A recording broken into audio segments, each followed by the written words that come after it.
I am just outside the Tudor stand at the moment at Watches and Wonders, and I think while everyone raves about the new releases, I'm actually more interested in what Tudor have just discontinued. There's 3 watches they've just discontinued, and I promise you, the last one is pretty mad. I don't know why they've done it.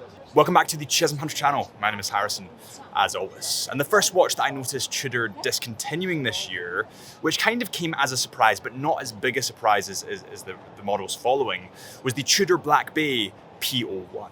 Now, the P01 was actually born in the 1960s as a prototype for the military, and you can definitely see some military-esque feel flowing through this watch. The Black Bay P01 came in full stainless steel. It came in at 42mm in diameter. It was water resistant or waterproof to 200 meters, and it featured a very handy 12-hour bezel. The case shape and bezel locking system were pretty much the most notable kind of standout elements of this watch.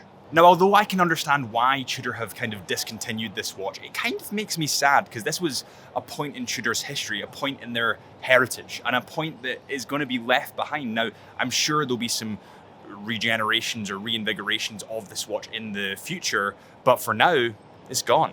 It is always sad when you look on a website like Tudor or Rolex and see watches just disappear. Literally, I was searching for this P01 and it wasn't even coming up on their website anymore. Next on the list, we have a strap discontinuation. So obviously, amongst the changes that Tudor make, a lot of them are strap or bracelet options. And when they bring out a new bracelet, sometimes they discontinue the old. So on the 1926 model, they've actually discontinued the leather strap. The Tudor 1926 comes in at 41mm in diameter, 9.3mm in case thickness. It's waterproof to 100 meters. It comes in stainless steel with a white opaline dial, blue big hour markers, and previously a brown leather strap. Now, the brown leather strap, I'm not gonna lie, it wasn't really my style, but I can understand why a lot of people gravitated towards it.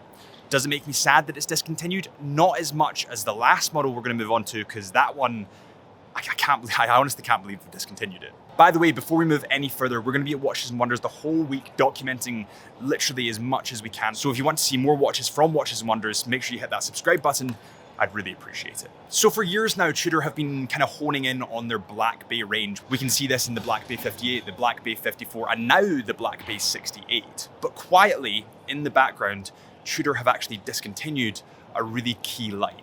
They've actually discontinued the Black Bay Heritage with the blue bezel, the Gen 3 model, and I'm so upset. So I actually have the Gen 1 model of the Black Bay Heritage with the ETA movement, the smiley. It's kind of a vintage model, and now, knowing that there's just never going to be a blue version of the Black Bay Heritage again, or this exact iteration, it makes me sad. So now there's only the burgundy and also the black. Now, to be honest, I was wondering why Tudor hadn't rolled out the COSC and METAS certified movement to this model, and they honed in on the burgundy instead of the blue, but it seems that this is the reason. And I anticipate that now that this has happened, this model on the secondary market will start to rise because it's going to be more rare. There's not going to be as many of them produced. Hello everybody, Future Harrison here. Thought I'd just interject really quickly. So with this Black Bay discontinuation, the one with the blue bezel, I don't know whether it was the Gen 2 that was discontinued and it's just phased out, or it was the Gen 3 with the COSC and METAS certified movement. I actually don't think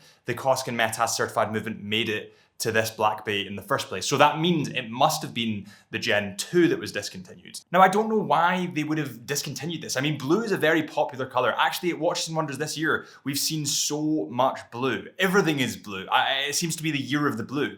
So the fact that Tudor would kind of discontinue that and then bring out the Black Bay 68 with a blue dial, it's kind of confusing. And I honestly don't know where they're going with this. So let me know in the comments what you think. And that's all from me today. Let me know what you think in the comments about the discontinuations from Tudor this year. If you agree, if you disagree, if you're sad. I know I'm definitely sad about the last one, the Black Bay. But anyway, thank you guys so much for watching. Make sure you hit that subscribe button to see more watch content, and I'll see you guys real soon.